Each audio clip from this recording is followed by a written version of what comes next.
పయ్యావుల కేశవ్కి బాగా నాలెడ్జ్ ఉన్న వ్యక్తే. మా పీపీపీకి అంటే ఏం తెలియదు అనుకో ఈ ప్రాంతాల గురించి. ఇంకా కడపలో ఉన్న అతను పాపం తన సొంతదే నిలబెట్టుకోలేకపోతున్నాడు, అతను వేస్టే. ఎవరికి వాళ్ళ స్వప్రయోజనాలు ఉన్నాయి. నేను కేశవ్ నువ్వన్న మా జిల్లాగా రాయలసీమ ప్రాంత వాసిగా అవగాహన లేని చంద్రబాబు నాయుడు గారికి మీరన్నా చేయండి, దాని గురించి ఫైట్ చేయండి. ఈ రాయలసీమ ప్రాజెక్టు మీరేం చేసినారో చెప్పండి.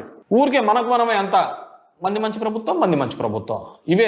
ఈ చిడతలు ఎక్కువైపోయినాయి. ఈ చిడతలు పవన్ కళ్యాణ్ ఎక్కడ పోయినాడో తెలియదు, అందరినీ ఒకటే దాంట్లో కలిపేస్తున్నాడు. మనం అంటే ఒకటి బతికుంటేనే కదా మనం నమ్మిన విశ్వాసాలు మనం అన్ని ఉండేది. ఆ విశ్వాసాలు పోయినట్టు మనల్నే చచ్చిపోయిన తర్వాత నేను బాగా రాసి పెట్టుకోండి, ఈ రోజు చెప్తున్నా, రాబోయే సంవత్సరంన్నరలో సగం ఊర్లు ఖాళీ అయిపోతాయి. మీరు ప్రభుత్వంలోకి వచ్చిన తర్వాత మమ్మల్ని వైసీపీ వాళ్ళని ఇబ్బంది పెడుతూ చాలా మంది ఊర్లు ఖాళీ చేసిన పరిస్థితులు అనుకుంటున్నారు. మీరు అలా కాదు చేస్తున్నది. మీ చర్యల వల్ల, ప్రభుత్వ నిర్ణయాల వల్ల గ్రామాలలో పని లేకుండా ఊర్లు ఖాళీ చేసే సందర్భం రాబోతుంది. ఈ రోజు ఉపాధి హామీ పథకము కంప్లీట్ గా తుట్లు పొడిచినారు. మనమంతా దానికి పేరు మార్చినారు, గాంధీ పేరు మార్చిన దాని మీద ఉన్నాం.